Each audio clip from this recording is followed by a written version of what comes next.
Hey guys, welcome back to Salem, Cellar.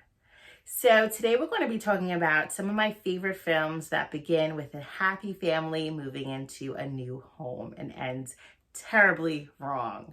Thought it was only appropriate with my upcoming move happening. Yeah, probably not the smartest thing to think about right now, but hopefully my story ends differently. I'll be right back.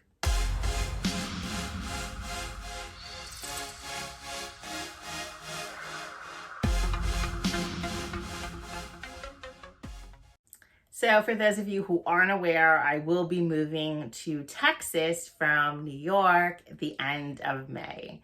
I'm super excited. I'm also nervous. It's just going to be a big change coming from Long Island, New York to like South Texas. But I have family there, so hopefully it's just a nice, easy transition. And, like I said earlier, hopefully my story is a lot happier than these families I'm about to discuss. Now, one of my favorite films about a family that moves into a new home is Sinister. I love Sinister. This film is starring Ethan Hawke. It was released in 2012. It's a horror mystery. It's rated R, so you know it's good. You can't, a lot of horror movies that aren't rated R are usually like, mediocre. Now, this family moves into this new home. Ethan Hawke is the father, and he's writing a book. He writes books about murders, and he's like trying to solve murders while writing the book. And so he's moving into this home. This home is where our family was basically massacred. It is spooky, it is dark, it is amazing. I remember the first time I saw this film, I was by myself, it was at night, and the jump scares killed me. There's so many jump scares, and the ending has a twist that I did not expect. It is so much fun. It keeps you at the edge of your seat the entire time.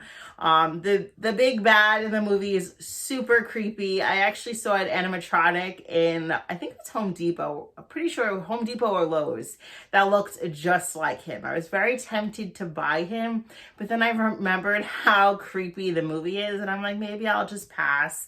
I don't know if I want him inside or outside of my home. Yeah, maybe not.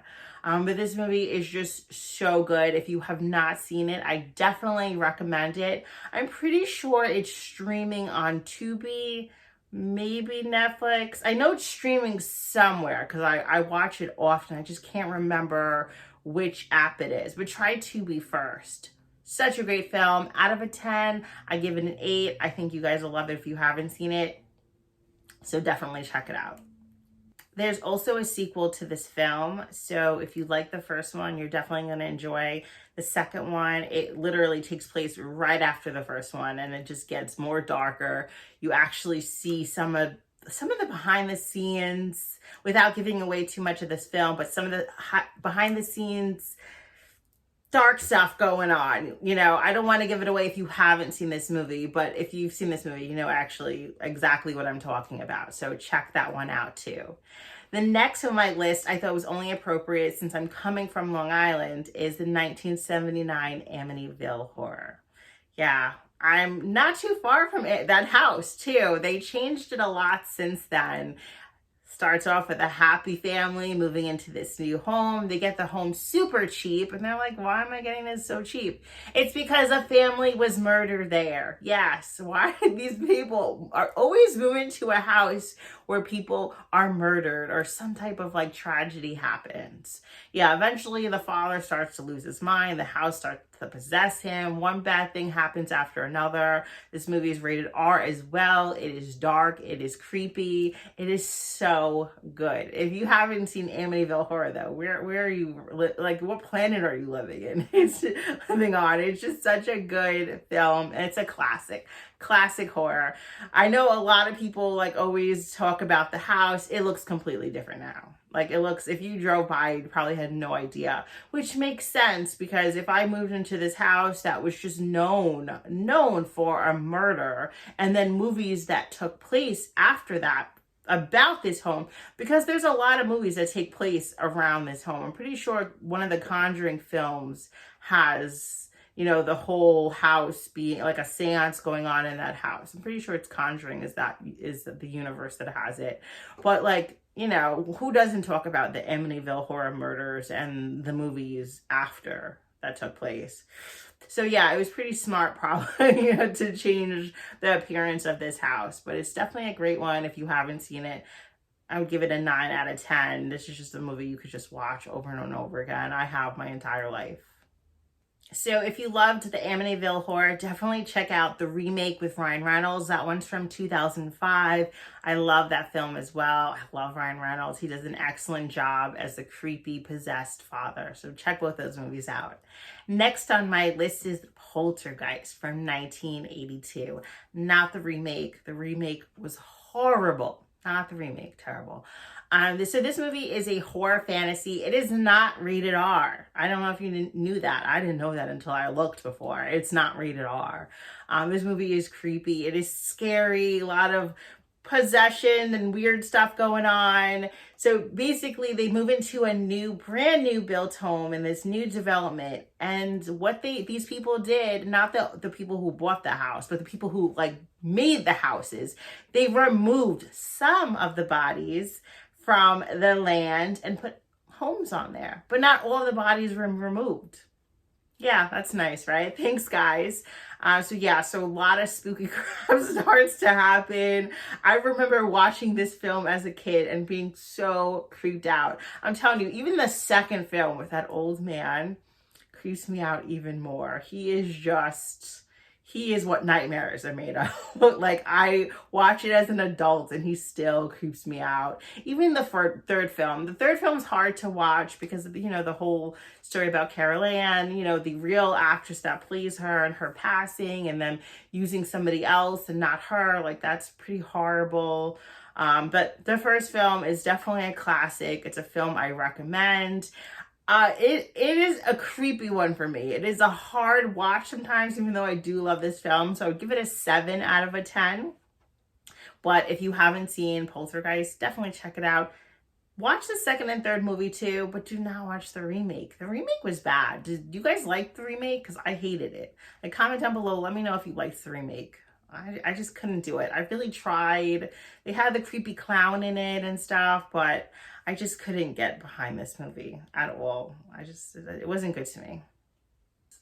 So last on my list is Paranormal Activity, The Ghost Dimension. Yes, love this film, love it. So it was released in 2015. It is an R-rated film. This family, it's a found footage film, which I am a big fan of found footage. They're moving into this new beautiful home, or I think they already live in the home. And the brother is coming to visit, and the wife's sister is coming to visit. They have this cute little girl, and the house is haunted. They have this demon. I don't even want to say haunted because maybe possessed is a better word, because there isn't ghost in the house. There's a demon. There's a demon hunting this house, like haunting this house. I don't know what would be the right word for it. Yeah, so if you are a fan of this franchise, this was actually one of my favorite films of the franchise. I definitely love the third film as my number 1, but this is like top 3 on my list. I do love Next to Kin as well. But it's things just start, like, they're super happy and they find this VHS, I'm pretty sure, or this like video camera with a footage of, like, you know, kind of what takes place in the prequels. And you see the 2 little girls, Kate, and I forgot the other sister's name. And they're basically involved with some cult with their grandmother and some weird guy. And they're just doing these weird things with this little girl where she has to kind of tap into her psychic abilities. And then just weird stuff starts happening in the house. You finally find out that this cult, this demon, is after the little girl. It is terrible. And it does not have a happy ending for really anybody in the film. It is just lots of jump scares, a lot of creepiness. If you are not a big found footage horror person, do not watch this at night. Like, that's my disclaimer. Watch this during the day. Yes, I can watch it at night, but this is not a movie that I would put on while I'm sleeping. I just don't want to wake up to some random stuff that the demon, which is like one of the demon's names is Toby. Like, I don't want, because he is a couple. Toby is his, like, you know, like alias, I guess. I don't want to wake up to a scene with Toby doing some weird shit. Like he's just creepy. He terrifies me, this demon. But these movies are so good. If you have not watched the Paranormal Activity franchise, watch it from start to finish. The first movie is a little slow, but it picks up as you watch it. I just love found footage. The second one's the same. It's a little slow, but picks up. Third one is so good. The third one is a prequel. There's the marked ones, the ghost dimension, Next to Kin is another one, and there's one more, I can't remember the name, but they're all really great films. This is just happens to be one of my favorite. I watch this one often. I own the whole entire franchise I own, and this is one I watch often. So out of 8, 10, I know people are like, they very like, I guess, nitpick these films. I don't know why. They're not bad films, especially if you watch them back to back. They all have a big story to tell, and they just all come together if you watch them together. Out of a 10, I would give it an 8. I watch this movie often. I think you should watch it if you haven't. Comment down below. Let me know if you've seen this movie and what is your favorite film in this franchise. The third one is like my number one. That's really good. But yeah, all these movies just take place with families moving into these homes, and it just ends bad for pretty much all of them. Maybe one family gets away alive, but those kids are messed up for life. So hopefully my move, it just turns out completely different. This house, no dead bodies were removed. Nobody was killed there. I know the previous owners. So we should be good. Yeah, but good thing I am a horror expert and I'm prepared for almost anything, right? Thank you guys so much for watching. I appreciate you all, and I will be right back.